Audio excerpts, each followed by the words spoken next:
Bienvenue sur Venez Résonant. Nous sommes très heureux d'être avec vous dans cette capsule de notre panorama prophétique, si on veut dire, qui est porté sur ce sujet que vous savez très bien, ces sujets qui font l'actualité. Et vous êtes nombreux à nous poser des questions encore récemment, encore une autre question sur l'argent numérique, le crypto et tout ce qui se passe dans le monde. Et le but de cette vidéo, c'est de vous présenter en fait ce qui va se passer avec l'argent numérique. Pourquoi cette accélération de l'argent numérique? Nous allons faire un peu de l'histoire avec l'argent afin de vous montrer le processus et les étapes qui vont nous amener vers la marque de la bête. Si c'est votre première fois sur Venez Raisonner, n'hésitez pas de vous abonner pour que cette vidéo soit référencée. Et nous disons bienvenue. Nous avons un lien juste à la description de cette vidéo où nous mettons nos documents. C'est le lien Telegram. Ce lien, vous pouvez seulement l'avoir, entrer dans Telegram grâce à ce lien.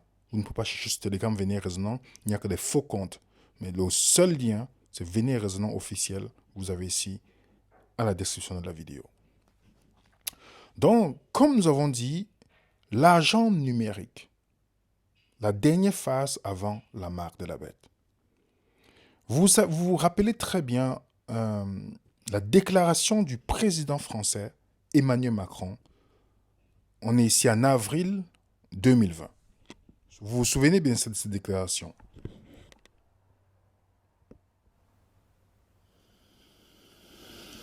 Je crois que notre génération doit savoir que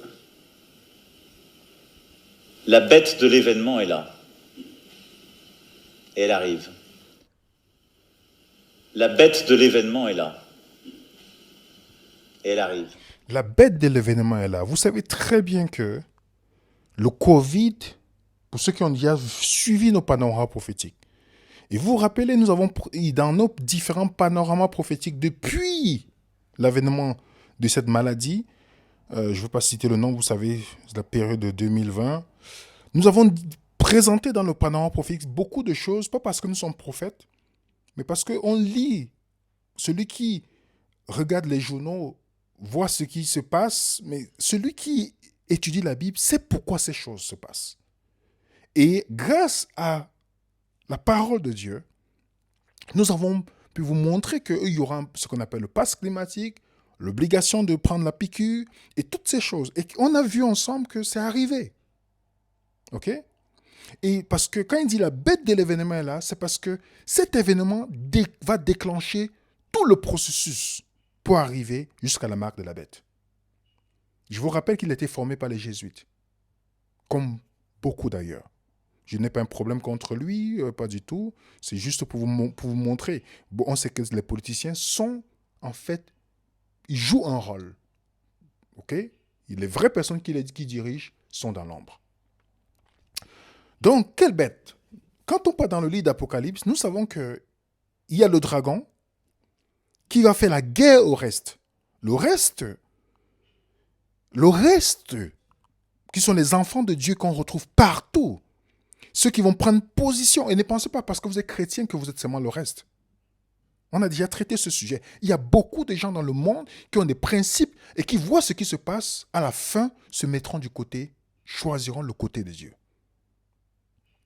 Donc cette bête, ce dragon fait la guerre.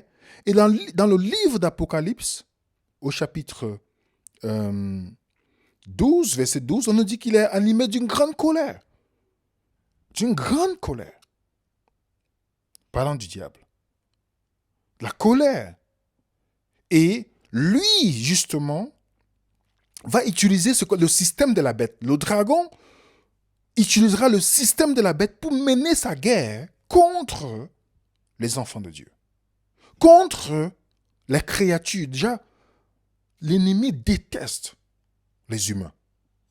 Il déteste les humains parce que quand Dieu a créé les humains, il a fait les humains à son image. Il y a beaucoup d'autres explications. Sachant qu'il ne peut pas faire du mal à Dieu directement, il veut à tout prix faire du mal au cœur de Dieu en attaquant sa création. Donc cette bête, dans le livre d'Apocalypse, on nous dit, dans le chapitre 13, le verset 16 à 17, que cette bête, elle faisait. Donc cette bête ce système utilisera la force. C'est pourquoi on dit, elle faisait que tous, petits, grands, riches, pauvres. Généralement, si vous tapez sur Internet avant de continuer, vous mettez la marque de la bête. Je vois les musulmans en parler. Beaucoup de gens parlent dans le monde, mais on ne trouve que ça dans la Bible. La Bible est le seul livre qui t'explique la chronologie de la fin de temps avec exactitude. Vous n'allez pas trouver ça dans l'islam, vous n'allez pas trouver ça dans l'hindouisme. Et j'ai une présentation où je viendrai bientôt pour vous expliquer pourquoi vous pouvez faire confiance à la Bible. Je vais vous donner différentes raisons dans la vidéo. Revenons à notre présentation. Donc cette bête faisait que tous, petits, grands, riches, pauvres, libres, esclaves, prenaient une marque à leur main droite ou en leur front. Remarquez bien où, c'est pas et. Donc il y a ceux, la main droite, par leurs actions, vont prendre la marque. Il y a d'autres par leurs décisions, le front, vont prendre, on a déjà expliqué ça, et qu'aucun ne pouvait acheter ni vendre s'il n'avait pas la marque ou le nom de la bête. Remarquez bien. Généralement, beaucoup de dénominations des chrétiens s'attardent sur la marque. Mais ils oublient que, il dit bien, il y a ceux qui auront la marque, ou il y a ceux qui auront le nom, il y a ceux qui auront le nombre de son nom. Ça, c'est toute une présentation, les amis. Vous savez, venez raisonnons, on aime aborder les présentations avec vous. Et nous allons revenir.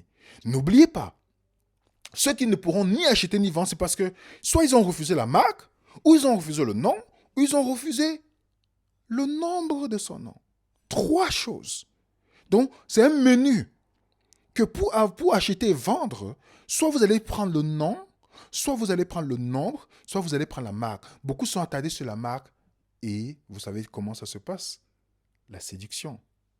Donc, voilà. Donc, à la fin, le livre d'Apocalypse 13 nous montre qu'il y aura quelque chose qui sera basé sur la peur et l'amour, et non l'amour. Une adoration forcée. Les humains seront classés, catalogués, et la liberté et toute activité financière sera refusée à un groupe.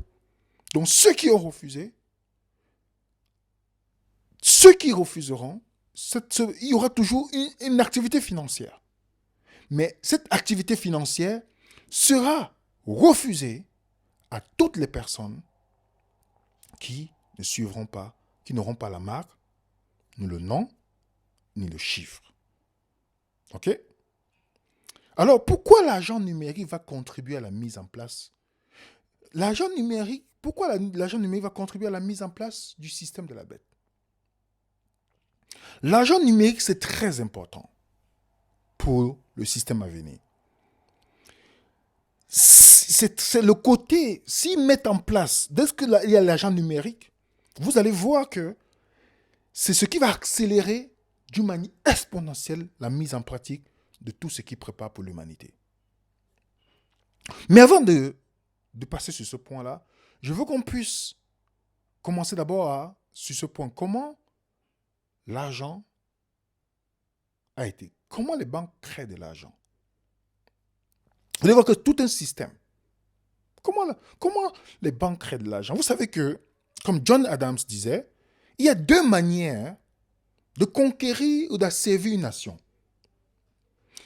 L'une est par l'épée et l'autre, c'est par la dette. Donc la dette est très... Quand vous envoyez, on vous dit, tel pays endetté à qui? La dette, c'est le moyen de contrôle des nations. Alors, comment les banques créent de l'argent? Avant, les gens faisaient du troc, tout ça. Comment on arrive à ce système? Il y a un documentaire très intéressant qui est passé sur Arte. Avons-nous encore besoin de banques? Je vais vous laisser une petite vidéo que vous allez voir pour voir un peu l'historique, parce que c'est toujours important pour nous de pouvoir avoir un peu de l'histoire. OK? Avant l'invention de la monnaie moderne, on pratiquait le troc avec des marchandises où on utilisait des moyens d'échange comme l'or, les bijoux ou le sel, des biens qui avaient une valeur intrinsèque. Mais les marchandises et les pièces d'or étaient lourdes et encombrantes. Alors on a créé, en 1661, les premiers billets de banque en Europe. Pour garantir la valeur des billets, on utilisait l'étalon or. Le papier-monnaie reposait sur une contrepartie physique, l'or. L'inconvénient, c'est que la quantité d'or existante ne suffisait pas à couvrir les besoins en monnaie dans le monde. I think that was the lesson of history, that it didn't really serve economies very well. The problem is, whether miners in different countries or areas, how much gold they're digging up, that's kind of arbitrary, and it depends on luck and fortune. Le système monétaire actuel a donc abandonné l'étalon or pour adopter le principe de la promesse de paiement. C'est la garantie qu'une banque va nous remettre l'argent enregistré sur notre compte bancaire en monnaie sonnante et trébuchante, quand on en fait la demande. Les billets et pièces n'ont pas de valeur en soi. Cette forme d'argent s'appelle monnaie fiduciaire, du latin fiducia, confiance. Le système repose donc sur le principe de confiance. Mais comment l'argent est-il créé ? On pense souvent que ça fonctionne ainsi. Une personne économise de l'argent, une autre en a besoin. La banque sert d'intermédiaire entre les deux. Simple, logique et pratique, n'est-ce pas ? Mais en réalité, c'est différent. Also wir haben jetzt zum Beispiel den Herrn Müller und der hat ein bisschen gespart und dieses Sparguthaben, das bringt er zur Bank.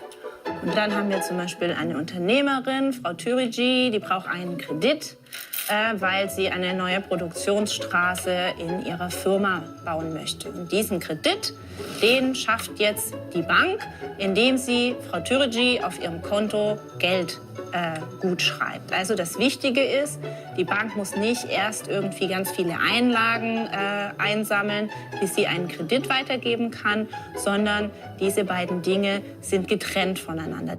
En d'autres mots, l'argent accordé pour le crédit, la banque le crée d'un simple jeu d'écriture. Elle n'a pas besoin pour cela de détenir les économies de M. Müller et d'autres épargnants.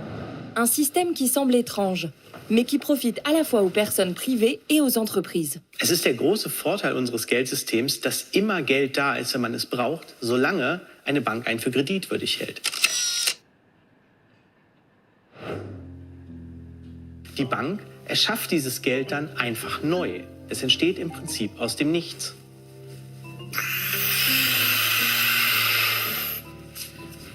Dieses Geld auf meinem Konto ist dann natürlich auch ein Kredit, den ich irgendwann zurückzahlen muss. On crée du nouvel argent comme par magie. Les banques y gagnent grâce aux intérêts qu'elles prélèvent. Mais Est-ce que vous comprenez, les amis? Est-ce que vous comprenez comment le système fonctionne?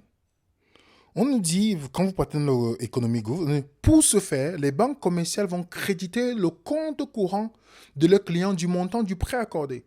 Par un simple jeu d'écriture, elles vont ainsi créer de la monnaie. Vous voyez ça? Imaginez, vous voulez acheter quelque chose, une maison, vous partez à la banque fait une écriture en vous disant, on vous donne le prêt de 200 000. Et vous commencez à payer les intérêts, donc la banque commence à vous taxer sur l'intérêt de l'argent virtuel qu'on vous a donné. Vous voyez ça? Et si vous perdez votre maison, la banque récupère encore le matériel. Pourtant, vous avez que donné le prêt de l'argent virtuel. Vous voyez ça? Donc, avant, l'argent n'existait pas.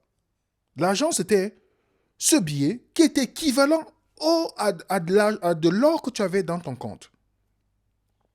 Vous avez par exemple $10 en or. Vous voyez le petit truc en rouge, là, la petite flèche. On nous dit $10 en or sur demande auprès du trésor. Remboursable sur demande auprès du trésor. Donc, quand vous avez $10, ça veut dire que vous avez l'équivalent en or dans la banque. Mais, avec la crise de 1929, où les gens commençaient à garder, avec la peur, les gens commençaient à garder de l'argent chez eux. C'est là où il n'y avait plus assez d'or pour créer de l'argent. OK? C'est d'où intervient Roosevelt. Roosevelt, le président américain Franklin Roosevelt, crée ce qu'on appelle l'ordre exécutif de 6102, où il va ordonner une loi sans passer par le Parlement, sans passer par... Non, une loi qui va faire ce qu'on récupère tout l'or chez les Américains contre une amende si vous n'exécutez pas. Mais l'argent va toujours rester, on va continuer à faire l'argent, mais l'argent ne sera plus équivalent à l'or OK? Dans la période de la Grande Dépression et l'exécutif ordre de Roosevelt. Donc, c'est à ce moment-là. Donc, il y avait une amende de 10 000 dollars si vous n'avez pas. L'or que vous avez chez vous, vous ne remettez pas ça. Vous pouvez vérifier l'histoire là-dessus. Est-ce que vous voyez ça, les amis? C'était en 1933. Donc, aujourd'hui, les papiers que vous avez, vous et moi, il n'y a plus rien qui est équivalent. Donc, c'est juste de la fausse monnaie. C'est l'illusion, en fait, que les gens ont. Mais il y a les gens qui donnent leur vie, qui vivent, qui meurent, qui font tout, qui vendent leur corps, qui font tout pour ce bout de papier, qui ne représente plus rien. Je vous fais passer la vidéo de ce célèbre, vous savez, ce monsieur, il a quand même dit des choses très intéressantes qui sont réalisées aujourd'hui. Écoutez ce qu'il dit aussi sur l'argent avant de passer à autre chose. L'argent n'existe pas vraiment, c'est une théorie. Si vous regardez comment le monde a été acquis, il a été conçu par une escroquerie bancaire, où vous prêtez à des gens de l'argent qui n'existe pas. Nous appelons ça un crédit, et vous facturez des intérêts sur ces crédits. Et s'ils ne remboursent pas l'argent plus les intérêts, alors vous obtenez leur richesse. Ça existe. Vous obtenez leur maison, leurs affaires, leurs terres, leurs ressources, peu importe. Et nous avons traversé un processus de prêt des banques où les chiffres de crédit figurent sur un écran largement au-dessus de ce qu'ils ont comme actif appelé réserve fractionnaire des prêts. Et puis quand ils ne peuvent pas rembourser, parce que c'est ce que les banques ont souvent fait, elles ont pris des actions qui ont écrasé l'économie comme en 2008, vous savez. Les banques obtiennent alors toutes les choses qu'elles ont prêtées, de l'argent sur la vraie richesse du monde. Et ce qui est arrivé dans ce processus de crédit, obtenir les ressources réelles quand ils ne peuvent pas rembourser le crédit, a absorbé la richesse mondiale. La vérité, c'est que la richesse du monde est détenue entre les mains d'un très très petit nombre de personnes et laissée là-bas. Et la plupart du reste de la population détient quelque chose appelé argent. Vous avez vu? En fait, quand vous travaillez, toutes ces choses, tout ça, c'est les choses virtuelles, en fait.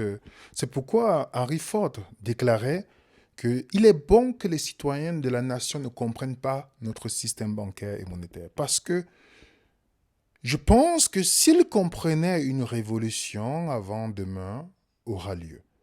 Beaucoup de gens ne connaissent pas que quand vous avez le crédit sur vos maisons, sur vos voitures, la banque peut récupérer, pour l'argent virtuel qu'on vous a prêté, peut récupérer le réel. Vous voyez ça? Donc, voilà un peu comment l'argent fonctionne. Et n'oubliez pas, les amis, l'État peut toujours confisquer l'or que vous avez chez vous. Actuellement, les gens sont en train d'acheter de l'or parce qu'ils ont peur, tout ça. Il y a des lois qui sont là au cas. S'il y a une crise, vous pouvez vérifier dans le truc de loi. S'il y a une crise qui arrive, le gouvernement peut récupérer de l'or. Bon, ça c'est un autre point. On a quand même parlé de comment l'argent est fait. Et Pierre Steinbrück, ancien ministre allemand des Finances, 25 septembre 2008, il dit « Nous avons jusqu'ici évité la crise. L'effondrement du système financier mondial, une chose est encore certaine, la crise bancaire mondiale va révolutionner le système financier mondial. » Vous comprenez? Il y aura un nouveau système. Le Financial Times l'avait dit. Nous avons besoin d'une monnaie mondiale. Je crois que le système financier est ébranlé dans ses fondements et qui devrait être réorganisé. Nous avons besoin d'un nouveau système monétaire. Ça, c'était déjà annoncé. Il fallait un système monétaire parce que l'argent en cash qui circule n'est pas contrôlé. Le gouvernement n'est pas au courant de ce que vous faites. Qu'est-ce qu'ils ont fait? Il y a cette monnaie qui est sortie, le Bitcoin. Beaucoup de gens se sont rués. J'ai vu des gens m'envoyer des liens. Il faut que tu achètes le Bitcoin. Mais vous savez que le Bitcoin est sorti depuis 2009. Et on nous disait que non, c'est une monnaie indépendante. Les gouvernements ne sont pas au courant. Déjà, je vous rappelle, pour ceux qui connaissent le Bitcoin n'a jamais été une monnaie indépendante. Avant d'acheter le Bitcoin, vous devez donner vos informations. Et vous ne savez pas où vont ces informations. Donc, on sait qu'il y a telle monnaie, telle monnaie. Et la question qu'on doit se poser lorsque le Bitcoin est venu, pourquoi les États sont laxistes vis-à-vis des crypto-monnaies? Pourquoi les États n'ont jamais fait une loi claire et nette pour les crypto-monnaies? Mais on sait clairement que chaque fois que les gens ont commencé à vouloir créer une monnaie indépendante du dollar, ils ont risqué leur vie. Mais pourquoi subitement du Bitcoin, on n'a jamais vu une loi des gouvernements vis-à-vis des crypto-monnaies? Il faut se poser la question. Lors du Covid, il y a une flambée de cette monnaie. Aucun gouvernement n'a pris une loi. Pourquoi? Vous vous souvenez de Kadhafi? Muammar Kadhafi, qui a été assassiné. Pourquoi? Parce qu'il a voulu créer une monnaie. Dans l'écran mémo américain sur la théorie, on nous dit que l'information est la première, mais elle est déjà controversée. Suscitant un profond scepticisme chez les spécialistes, il y aurait une raison cachée dans la décision de l'ex-président français Nicolas Sarkozy d'intervenir militairement en mars 2021 contre le régime. Châtier l'ex-dictateur de Tripoli pour son plan de lancement de monnaie panafricaine voué à ses substituts de francs CFA et menaçant dont l'influence française. Vous comprenez? Il a voulu lancer une monnaie. On l'a assassiné. On connaît ces assassins, mais ils ne sont pas en prison. Vous comprenez comment la politique fonctionne? La CPI, c'est pour les pauvres, c'est pour les présidents africains ou les pauvres. Mais on connaît les assassins. Ils sont en liberté. À cause parce qu'il voulait créer une monnaie. On a vu comment on l'a assassiné. Vous avez Saddam Hussein. Saddam Hussein voulait se passer du dollar pour les transactions comme le pétrole et autres. Vous pouvez voir, le maître de l'Irak a décidé de s'attaquer au dollar. Et ce n'était pas sans conséquence. OK? Et on sait qu'il a été assassiné parce qu'il voulait peut-être acheter le pétrole en euros. Et vous savez ce qui s'est passé avec lui. Et vous savez que c'était basé, la raison pour laquelle de son assassinat, c'était basé sur une fausse guerre qu'on a créée. Et comme les gens ne sont plus dans le logos, dans la logique, quand ils écoutent une information, ils sont beaucoup plus dans le pathos, donc dans l'émotion. Les gens ont dit que les médias ont reçu à présenter ce monsieur comme un criminel, pourtant c'était basé sur le fake news étatique. Donc remarquez bien que la plupart des guerres qui ont été créées, c'était basé sur les fake news, et parce qu'il y avait un objectif derrière. Donc beaucoup de vous et moi, qui, si on ne pousse pas à la réflexion, on ne va pas savoir pourquoi est-ce qu'on veut tuer telle personne, subitement le considère des dictateurs. Pourtant, Kadhafi était reçu comme un héros quand il est venu en France, par Sarkozy. On a l'Irak, le président irakien qui était vu bien par les Américains. Mais comment? Parce qu'ils ont voulu se passer de là. Et juste pour notre histoire, regardez les guerres, comment les guerres sont arrivées dans le monde, avant qu'on puisse continuer. Bruno Gollnisch. Merci Madame la Présidente. Je représente une sensibilité injustement stigmatisée, pour reprendre les termes de notre rapporteur, comme populiste, complotiste, et quant à mon niveau d'éducation, j'admets volontiers qu'il est médiocre. Mais surtout que je voudrais dire, c'est que j'espère que notre rapporteur va s'intéresser aux fausses informations d'origine étatique. Et je ne pense pas à des États prétendus autoritaires ou autres, mais à une grande démocratie dont j'ai pendant longtemps soutenu la politique. Je veux parler, par exemple, pour ne prendre que cet exemple, celui des États-Unis d'Amérique. Les États-Unis d'Amérique sont entrés en guerre 6 fois au cours du siècle écoulé, et les 6 fois à partir de fausses informations. Des fausses informations d'État.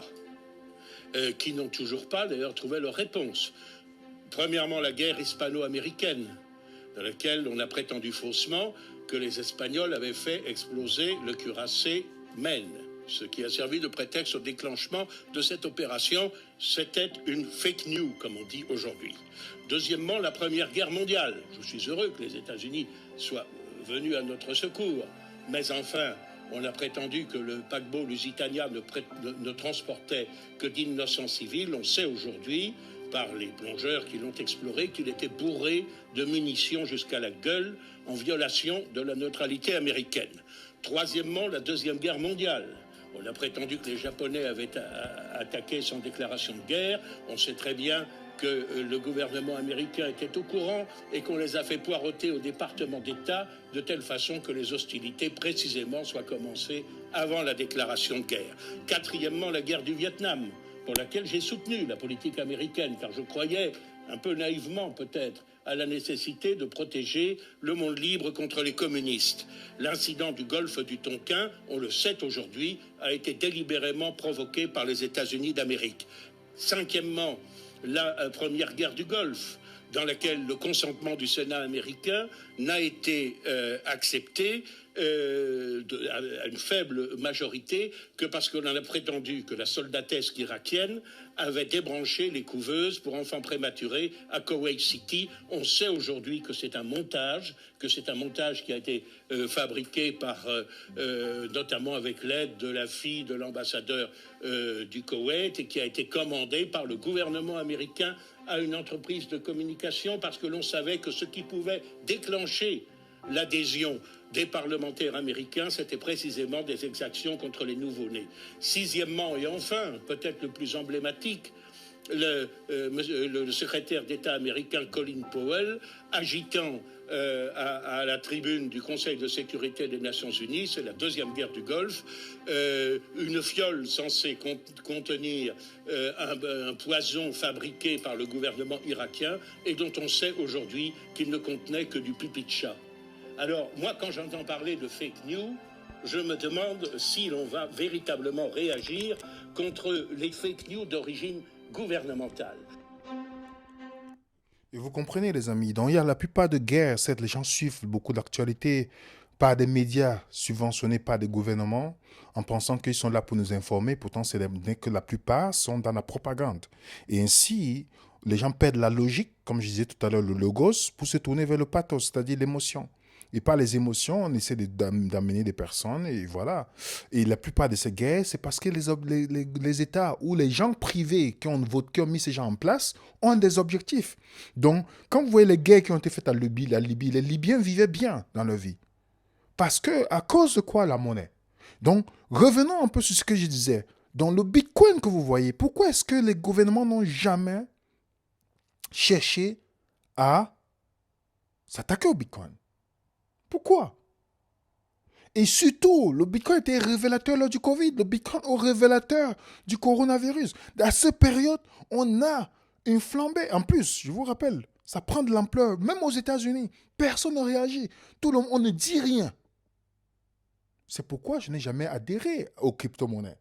Parce que je me posais vraiment les questions, connaissant l'histoire avec la monnaie. Je dis, mais pourquoi est-ce qu'on ne dit rien? Le Bitcoin profite du Covid pour s'envoler et faire rêver les jeunes. Et ça m'a toujours intrigué.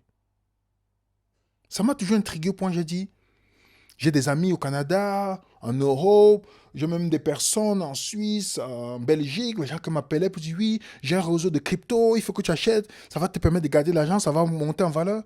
Je n'ai pas cédé. La tentation était grande, on te promet les choses. Mais je n'ai pas cédé.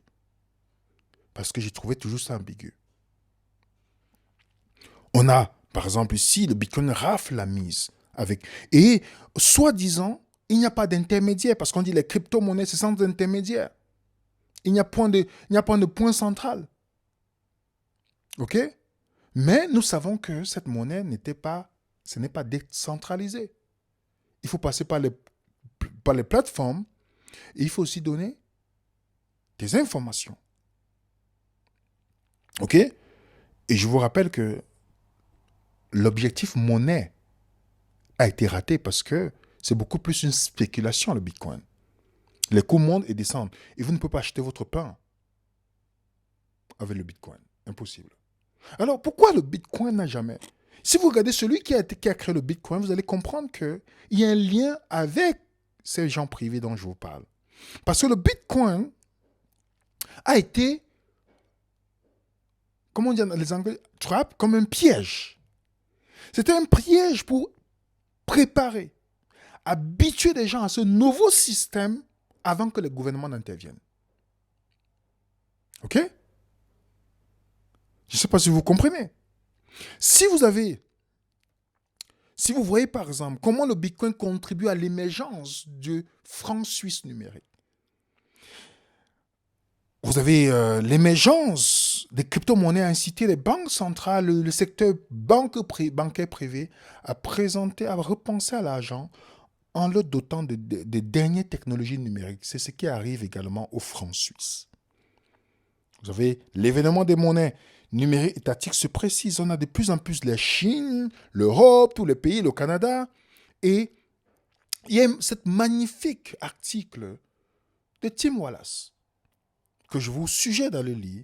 Comment la Banque d'Angleterre dit au ministre qu'il faut créer l'argent digital, programmable. Vous pouvez retrouver ça dans le Télégraphe aussi. La Banque d'Angleterre demande au ministre d'intervenir sur la programmation de la monnaie numérique. Programmer la monnaie. Vous savez ce que ça veut dire?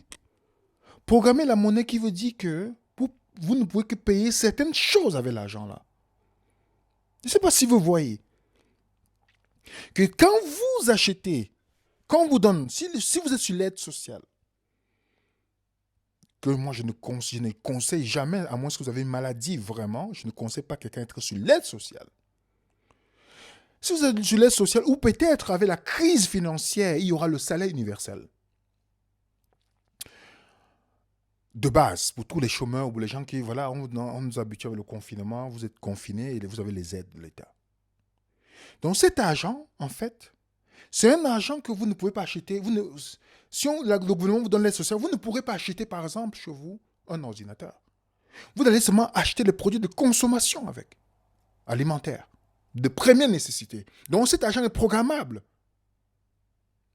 Donc, dans le projet de l'argent numérique, il ne faut pas oublier que cet argent sera programmable. C'est la première fois que la monnaie pourrait avoir les informations. Et les États s'y mettent.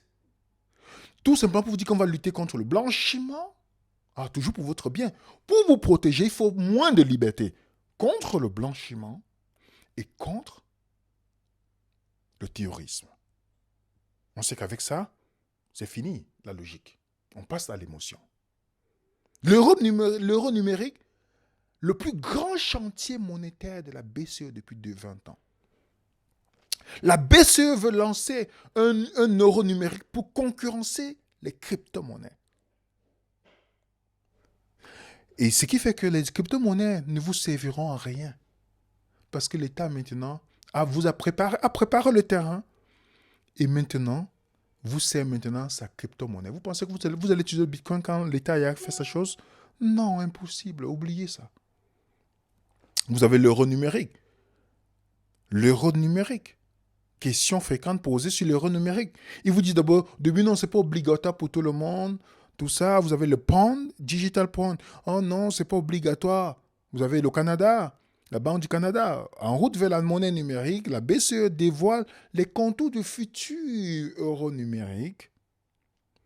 Le futur numéro ne sera jamais une monnaie programmable. Comprenez? On vous dit, non, au commencement, non. Vous allez voir que le discours va changer au fur et à mesure. L'euro numérique annonce-t-il la fin du cash et les transactions intraçables? Lisez l'article, c'est très intéressant.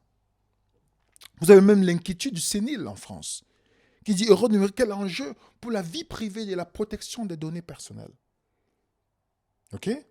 Vous avez Christine Lagarde. Écoutez ce qu'elle dit.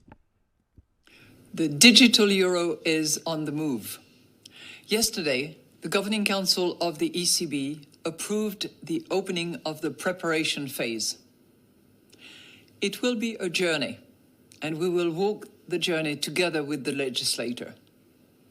All European institutions will be involved to make sure that Europe is equipped with the currency of the future. Cash is here to stay. You will have all options, cash and digital cash. So what does it mean for you? For consumers, it would be free and easy to use everywhere in the euro area. All of that, of course, is subject to the legislative process. Cash or digital, the choice will be yours. Vous comprenez? Vous aurez le choix. Pour commencer, quand l'injection a commencé, vous avez le choix. Non, ce n'est pas obligatoire. Vous comprenez? Le discours, c'est d'abord pour vous rassurer au début, pour que l'adhésion vienne. Écoutez ce qu'elle dit après. Le discours change. Hello?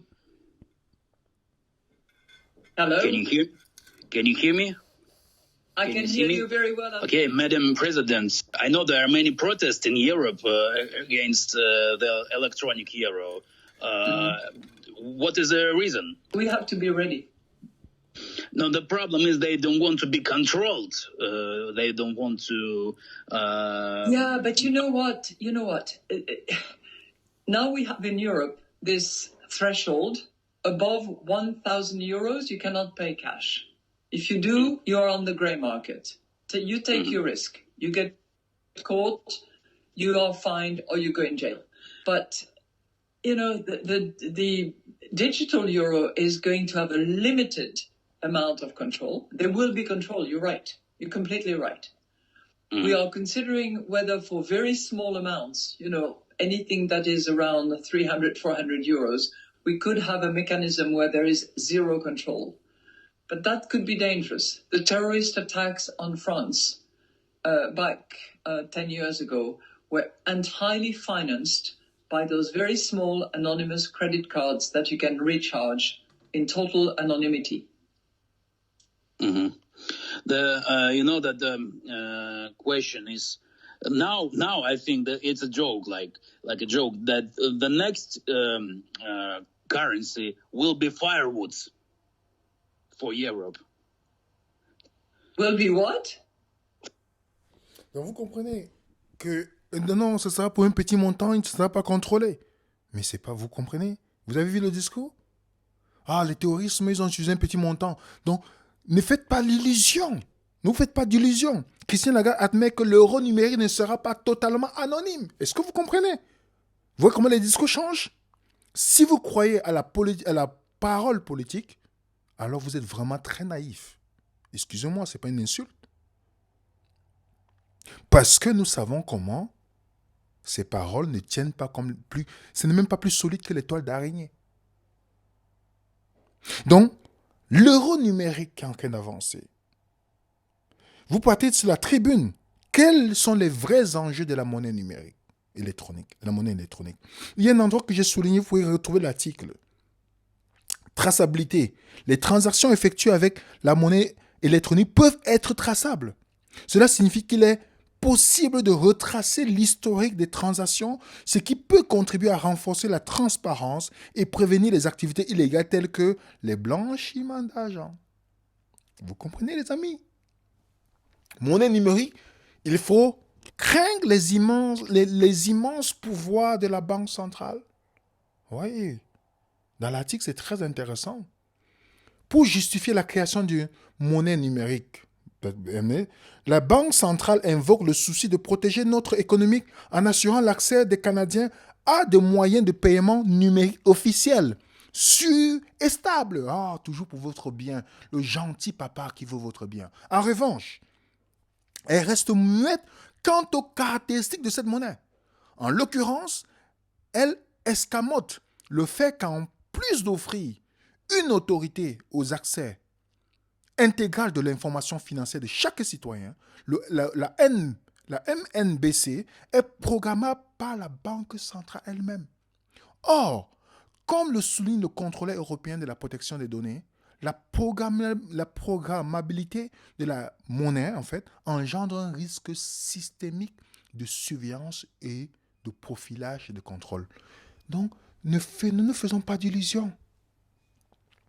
Cette monnaie n'est pas seulement la monnaie numérique que vous allez jouer. Non, non, non, elle est programmable. Programmable. Voici dans une réunion des dirigeants du monde, voilà ce qu'ils ont déclaré. What underpins a world order is always the financial system. I was very privileged. My father was an advisor to Nixon when they came off the gold standard in 71, and so I was brought up with a kind of inside view of how very important the financial structure is to absolutely everything else. And what we're seeing in the world today, I think, is we are on the brink of a dramatic change where we are about to, and I'll say this boldly, we're about to abandon the traditional system of money and accounting and introduce a new one. And the new accounting is what we call blockchain. It means digital. It means having a almost perfect record of every single transaction that happens in the economy, which will give us far greater clarity over what's going on. It also raises huge dangers in terms of the balance of power between states and citizens. In my opinion, we're going to need a digital constitution of human rights if we're going to have digital money.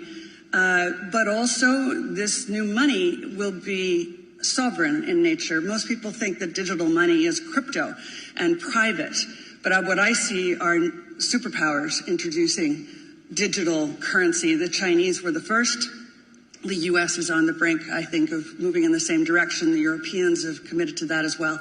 And the question is, will that new system of digital money and digital accounting accommodate the competing needs of the citizens of all these locations so that every human being has a chance to have a better life? Because that's the only measure of whether a world order really serves. Vous avez compris? Cette monnaie est tellement capitale pour l'ordre mondial qui va venir. C'est très important. Et vous avez entendu le discours, je n'ai même pas besoin de revenir là-dessus. Dans le Forum économique mondial aussi. Regardez ce que ce responsable déclare. One final note I will make is that if you think about the benefits of digital money, there are huge potential gains. It's not just about digital forms of physical currency. You can have programmability, units of central bank currency with expiry dates.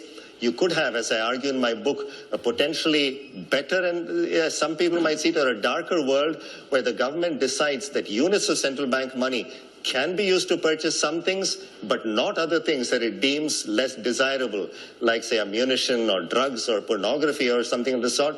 And that is very powerful in terms of the use of a CBDC, and I think also extremely dangerous for central banks. Because ultimately, if you have different units of central bank money with different characteristics, or if you use central bank money as a conduit for economic policies in a very targeted way, or more broadly for social policies, that could really affect the integrity of central bank money and the integrity and independence of central banks. So there are wonderful notions of things that can be done with digital money, but again, I fear that technology could take us to a better place, but equally has the potential to take us to a pretty dark place.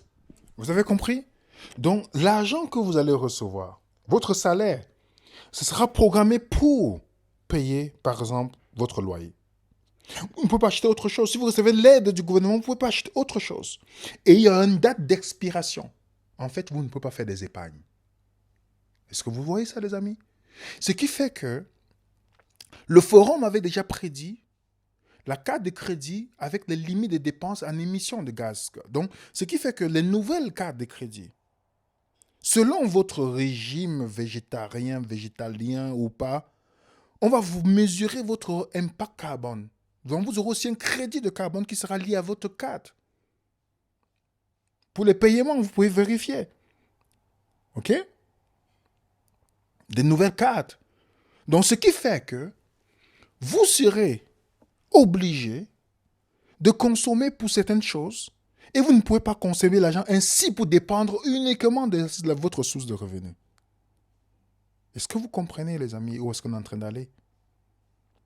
Vous savez pourquoi la monnaie est le point. Avant même autre chose. La monnaie est le point qui va les aider à établir. Donc, une fois que cette monnaie est là, ils pourront accélérer les choses. Et c'est pourquoi, je vous avais déjà dit, je ne suis pas prophète, moi je fais seulement la lecture biblique avec vous. Étant moi-même étudiant, en regardant l'actualité.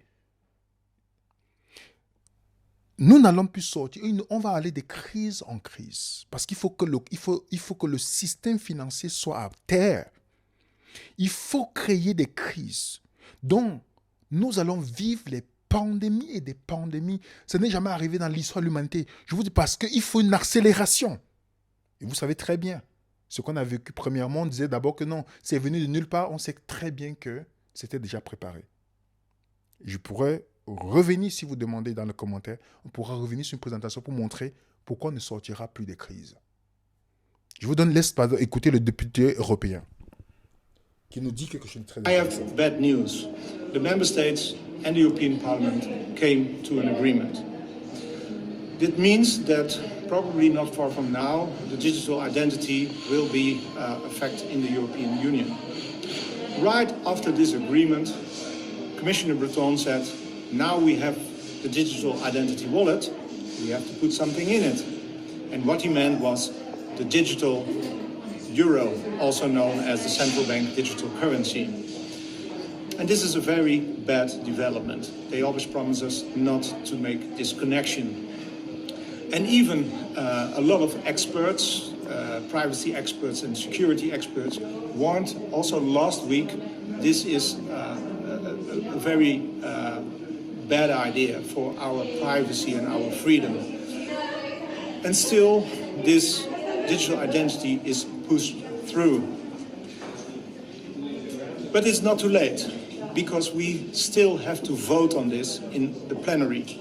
So what you can do, send your MEP from your member state. Vous avez compris l'inquiétude de ce député? Vous écoutez aussi un autre, Nigel Farage, qui est un politicien britannique. Écoutez ce qu'il dit sur ce qui est en train de venir en Europe. Parce que je vous rappelle, vous allez dire, mais l'Afrique, on n'est pas concerné. Non, non, non, non, non. Calmez-vous, les amis. Restons tranquilles. La plupart des dirigeants africains sont mis en place par l'oligarchie, par les responsables qui sont derrière. Donc, il suffit que l'Europe, c'est le premier baston à soumettre. On connaît le côté révolutionnaire des Européens, surtout la France. Une fois qu'on a cassé l'idée tant chérie par les Occidentaux sur la démocratie, l'Afrique, ça va seulement aller d'un claque. Vous avez vu lors du Covid, tous les dirigeants africains suivaient seulement toutes les mesures. Ils alignaient directement. Vous avez dans tous les pays, je ne vais pas citer tous les pays, parce qu'on peut encore dans certains pays pour faire certaines choses. Donc, je ne vais pas citer pour qu'on nous empêche à l'aéroport d'entrer. Vous pouvez vérifier. Ils suivent seulement. Donc, le plus gros, c'est d'abord l'Occident. Quand tout est établi, les autres vont s'aligner. Et voilà ce que Nigel Farage dit. Commission President Ursula von der Leyen, perhaps the most prominent advocate of that dreaded COVID passport, was out there advocating that we all have to have digital IDs because the future will be digital. You shouldn't have privacy, apparently. Yeah, that's what she believes. She claims that the IDs can be a real booster to emerging economies. The trick is to build public digital infrastructure, she said, that is interoperable, open to all, and trusted. Joining me now to explain just how dangerous this is, Nigel Farage, former Brexit Party leader. Nigel, this is about global government control and a way to, what, redistribute the wealth away from the so-called wealthy nations to everybody else? Well, it's about control, isn't it? I mean, this is the most glaring example we've ever seen from a prominent world leader. Von der Leyen is the president of the European Commission, 450 million people living within that union. Oh, and by the way, she's unelected, she's appointed, and here she is brazenly saying we need a digital ID card or app on our phones. Now, bear in mind, France and Germany are trialing this already. The European Union, she wants this to be enforced by the early 2030s and, may I add, backed up by a central bank digital currency, living in a cashless society, and now she wants the whole thing to go global. Can you imagine? On this ID card will be not just your date of birth, your gender, your eye color, your height, your approximate weight. There will be your vaccine status, your financial status, and goodness knows what else will be on that card. Can you imagine this data falling into the hands? Vous comprenez? On est en train d'aller dans ce monde-là très dangereux. Très dangereux. The digital identity is not just a passport that you will have on your iPhone in a digital form. It entails just about everything the government would like to know about you. And yesterday in the Dutch media, we saw a perfect example of what it could entail in the near future. We had the CEO of one of the largest Dutch banks say, why don't we start with a personal carbon credit? a carbon wallet, she called it, actually. Yeah. So right in line with the plans that the World Economic Forum people have for us. And she said it in a way that was particularly funny. She said, well, if everyone gets an individual personal carbon credit, why don't we make it so that rich people who, for example, want to go on holiday a little too often can buy personal carbon credit from other people who, for example, can't afford buying plane tickets or eating meat too often. So we can that way swap it out. Oh, so if Bill Gates or Leonardo DiCaprio's carbon footprint is getting a bit too big, then some peasant living in his hovel up country somewhere can sell his, and he can't afford to go to Saint-Tropez, but he'll be able to sell his carbon allowance to Leonardo DiCaprio so Leonardo can park his yacht in Saint-Tropez for a couple of extra days. Exactly right. That's it. So what will happen is the rich will get richer, the poor will get poorer, and they're saying it openly as if it's not a controversial thing at all. It's neo-feudalism. That's what it is. And they don't mind. You know, it's just, yeah, okay. Then they said, well, it's just a thought experiment, because obviously a lot of people were kind of upset about this communist ideal that they just presented to the people on TV as a good idea. They said, oh no, it's a thought experiment. Well, we've heard that before. Donc, vous voyez comment on est en train de passer dans ce monde-là au fur et à mesure. À l'aéroport, vous ne pourrez même plus, vous n'avez pas besoin de votre passeport. Vous avez tout. Tout est lié. Votre santé, votre carnet vaccinal, tout est lié dedans. On parle déjà qu'il y a l'accélération dans tous les pays de cette identité numérique parce que ça sera combiné à la monnaie numérique. Donc, la fin du cash. Vous avez le politicien français qui dit... Nous sommes à la veille d'une société avec l'identité numérique européenne qui mêlera l'identité, le carnet de santé, demain la fin de l'argent liquide, les projets de l'OMS. Vous savez, il y a un monde qui est en train de se préparer avec McKinsey, c'est-à-dire ses cabinets de conseil, ses intérêts financiers. C'est la fin de la démocratie, c'est la fin de la liberté individuelle. C'est un autre monde, le crédit social à la chinoise. Je ne veux pas de ça en France. Je serai le dernier, je serai Astérix, mais je résisterai à ça. Donc, on voit la disparition de l'argent liquide au fur et à mesure. Vous avez les distributeurs on dit distributeurs, 8000 points de retrait vont disparaître. Dans plusieurs endroits, on ne fait que retirer les distributeurs parce que la transition, elle avance au fur et à mesure. Et lors du Covid, on a eu une augmentation exponentielle du nombre de personnes qui n'utilisaient plus le cash. Il y a le virus sur le billet.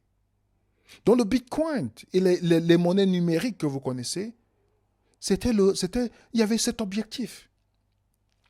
Et c'est très important pour la mise en place de la marque de la bête. Très important. Parce que si vous voulez que les gens n'achètent ne peuvent ni acheter ni vendre, qu'est-ce qu'il faut?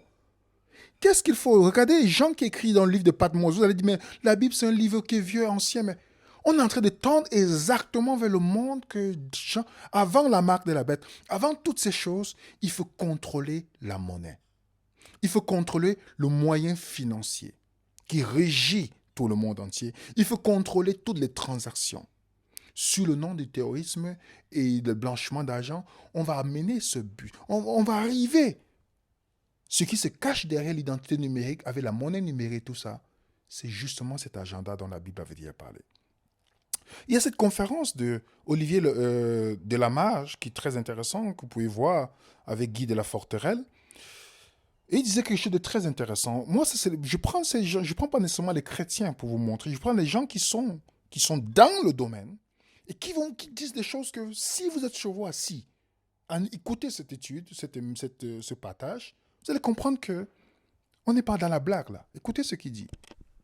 Comme une lettre à la poste, parce que les gens n'ont pas compris et je pense que beaucoup pensent que c'est une monnaie alors que c'est un outil d'asservissement et de contrôle des populations bien plus qu'une monnaie.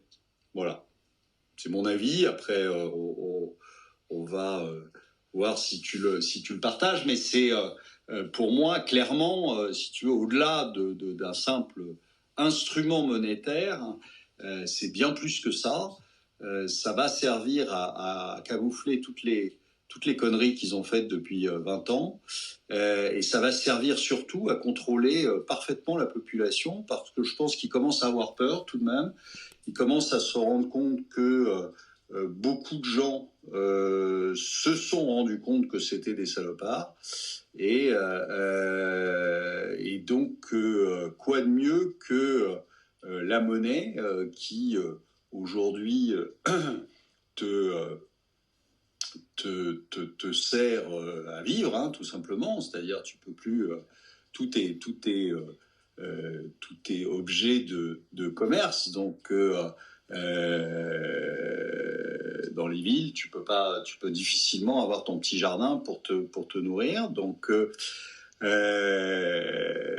ils ont ce moyen suprême de te couper les vifs si tu n'obéis pas, de t'obliger à dépenser une certaine partie pour faire une certaine chose, qui peuvent rendre cette monnaie périssable, c'est-à-dire en t'obligeant à la dépenser et plus épargner. Et si tu n'épargnes plus, tu ne peux plus être propriétaire de quoi que ce soit. Et si tu ne peux plus être propriétaire de quoi que ce soit, tu es, comme le disait Karl Schwab, tu es propriétaire de rien, locataire de tout, et tu es censé être heureux et lui dire merci en prime.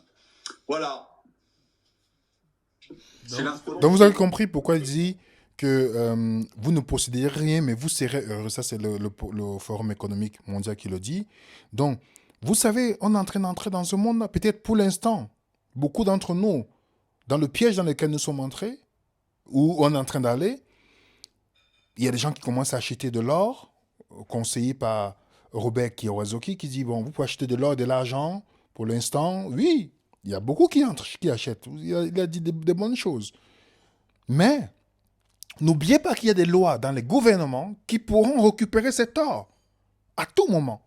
Parce qu'ils vont voir, quand ils vont voir qu'il y a des gens qui ont encore il y a des commerces où il y a des transactions qui se font hors du système établi par le gouvernement, les lois vont apparaître directement pour réguler ça. Parce que l'objectif, c'est que tout le monde puisse arriver au système de la bête. Que personne ne pourra ni acheter ni vendre si il n'avait pas la marque, le nom et le chiffre de la bête. Voilà le système dans lequel nous sommes en train d'entrer. L'argent numérique, c'est tellement important. C'est pourquoi il crée l'identité numérique et tout est combiné à l'intérieur. Tout est combiné parce que l'objectif, que une fois que tout est en place, tout est mis en place, alors les gens vont suivre. On est dans une société de contrôle. Et si vous pensez, vous vous dites non, ils vont pas, ça ne sera pas obligatoire pour tout le monde. Souvenez-vous des discours. Macron a assuré que le vaccin ne sera pas obligatoire. OK? Ça ne sera pas obligatoire. Voilà toutes les informations. Comment ils ont changé d'avis? Ça commence toujours comme ça, petit à petit. Non, c'est rien du tout. C'est rien. Les gens ne seront pas obligés de le faire. Les gens sont libres. Tandis qu'on est en train de fermer les distributeurs, le cash disparaît. Je vous rappelle, les amis. Je vous rappelle. Tous ces gens se présentent comme des sauveurs. Ils viennent toujours se présenter comme des sauveurs. Et Henri, lui, Mankind qui disait, le besoin de sauver l'humanité est bien souvent le masque derrière lequel se cache le besoin de dominer. Les gens vous promettent le meilleur monde, mais lequel? Lequel? Le monde du Forum économique mondial? La surveillance de masse? Et pour le chrétien, ce qui est bien avec le chrétien, il y a une différence. Le chrétien qui suit, qui regarde ce qui se passe dans le monde. Contrairement aux gens du monde, Jésus nous dit, toutes ces choses arrivent afin que vous croyiez. Si vous êtes sceptique en disant, non, là c'est un ancien livre, tout ça, afin que vous croyiez. Regardez ce qui se passe, ce que Jean, dans son époque, avait déjà vu. OK? Qu'est-ce qu'il avait déjà vu? Il avait déjà vu ce monde. Ce monde qui est en train de se mettre en place, que Dieu lui avait montré. Donc c'est pourquoi celui qui regarde les chaînes d'infos sait ce qui se passe dans le monde. Mais celui qui lit la Bible sait pourquoi ces choses arrivent. Nous sommes en train d'aller, et je vous rappelle, l'étape, une fois que la monnaie numérique est établie, ces gens n'auront plus de freins. On est plus proche des temps de la fin qu'avant. Parce que si on ne pouvait pas déclarer, on ne pouvait pas créer la marque de la bête, la marque de la bête ne pouvait pas être prononcée quand il n'y avait pas ce système-là. Donc les gens qui vous disent que non, on pouvait faire en 1888, ils pouvaient faire la loi, on devait créer la marque, ça c'est faux. Bibliquement, c'est faux. Comment vous allez empêcher les gens qui ne pouvaient ni acheter ni vendre? Ces gens qui parlent comme ça n'avaient même pas imaginé pourquoi est-ce que la technologie avait commencé. Ah oui, ils n'avaient même pas pensé à ça. Comment vous allez contrôler la population?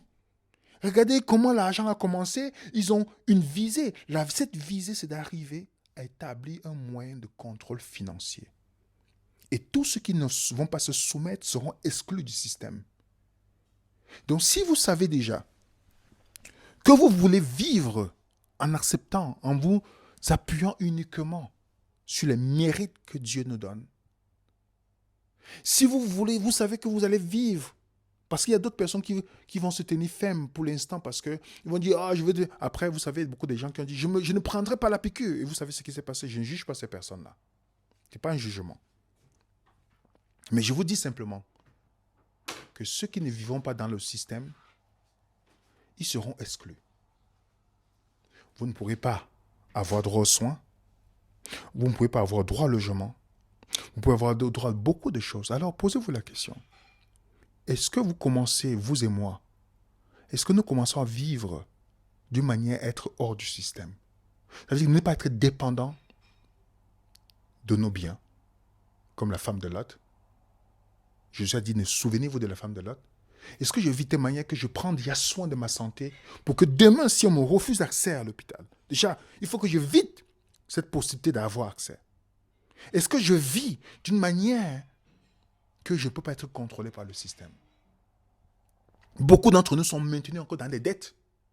Vous savez qu'avec l'argent numérique et les lois sur l'habitation, les gens vont céder même leurs biens immobiliers. Donc, si vous savez que vous ne serez pas un petit toutou du système, quelqu'un qui va se soumettre, et que vous avez toutes ces choses-là, sachez que vous allez les perdre. Donc, si votre cœur a dansé sur ces choses-là, ça sera très difficile, les amis. Ça sera très difficile. Donc, préparez-vous, préparons-nous, posons-nous les vraies questions. Parce qu'on va vivre, on sera les hors la loi, marginalisés, moqués et persécutés. Et voire même, si vous voyez le projet qui est en train de mettre, on sera dans les camps pour ne pas être avec les autres personnes, puisqu'on ne mérite pas être là. Regardez comment on a traité les non-vaccinés. Et ce sera à une échelle pire, le monde qui vient. Donc si vous êtes encore dépendant de tous ces systèmes, oh mais bien, mais ceci, tout, vous êtes encore dépendant de toutes ces choses, je vous prie de vous poser les bonnes questions. Je ne vous dis pas de vendre, ce n'est pas ce que je vous dis. Chacun est libre, chacun d'être dans la maturité, nous donnons les informations, que chacun ait la maturité de faire ses choix. La bête, elle fera que petit, grand, riche, pauvre, libre, esclave, prennent une marque dans la main droite, le front, qu'aucun ne pouvait ni acheter, ni vendre, s'il n'avait la marque ou le nom de la bête ou le nombre de son nom. Voilà le système. La visée, une fois que c'est établi, on peut mettre toutes les lois possibles, les lois contre Dieu possibles, et ceux qui ne seront pas. Si vous savez que vous allez prendre position pour Dieu, vous devez déjà réfléchir. Parce que vous ne regardez pas les informations seulement pour être informé, mais vous savez pourquoi ces choses sont en train d'être mises en place. Et voilà pourquoi, j'ai dit tout à l'heure, celui qui regarde les chaînes d'infos, c'est ce qui se passe dans le monde. mais celui qui lit la Bible. C'est pourquoi ces choses arrivent. Que la paix du Seigneur soit avec vous. Mettez un coup de pouce. Partagez cette vidéo avec vos proches. Je vous dis, ne gardez pas partagez cette vidéo avec vos proches. Ne gardez pas pour vous.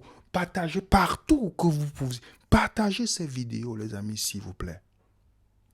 Parce que le monde qui est en train de venir, même nos familles qui sont sceptiques, un jour vont vous dire merci. Parce que grâce à vous, on a vu ce qui se passe. Et je vous dis, durant ces périodes, combien de personnes ont commencé à réfléchir sur la question de la venue de Jésus grâce à certains panorames prophétiques. On a des témoignages. Donc partagez cette vidéo par la grâce de Dieu. Parce que le monde qui vient, même les non-croyants se posent des questions. Je suis à ma deuxième présentation d'une conférence invitée par un ami dans un endroit où il y a beaucoup de non-croyants et qui ont voulu savoir ce qui se passe dans le monde. Alors, si vous voulez, envoyez-nous un email pour nous, si vous nous invitez pour faire une présentation avec vos amis, avec vos proches et qui veulent savoir ce qui se passe dans le monde. On a toute une série que même si vous êtes sceptique de la Bible, vous allez dire qu'il y a quelque chose de vrai dans cette Bible-là avec ce qui se passe dans le monde. Voilà notre adresse email. Écrivez-nous. Où vous êtes, vous nous dites, on entrera en contact avec vous. On partagera avec vous avec plaisir. Merci pour ceux qui ont partagé, pour vos coups de pouce et pour vos commentaires. Nous vous souhaitons une bonne journée. N'oubliez pas, voilà le point central. L'argent numérique. Les crypto-monnaies étaient là pour nous préparer à accepter l'argent numérique. Et l'identité numérique et tout ça, quand tout ça est prêt et nous sommes en train d'entrer, l'essai a commencé au Canada, en France, en Europe, en Suisse, dans beaucoup de pays. Et quand on est en train d'entrer, sachez que les événements vont s'accélérer. Ah oui, je vous donne pas, c'est pas pour vous donner la date que Jésus vient de telle date, je n'ai pas cette date-là. Mais je vous seulement, les événements vont s'accélérer. Que Dieu puisse nous garder et qu'il nous donne la foi. Parce qu'il a dit, quand vous verrez toutes ces choses arriver, afin qu'elles n'arrivent, afin que vous ayez la foi. Que Dieu vous bénisse et qu'il nous garde. À très bientôt. Suivez les raisonnements.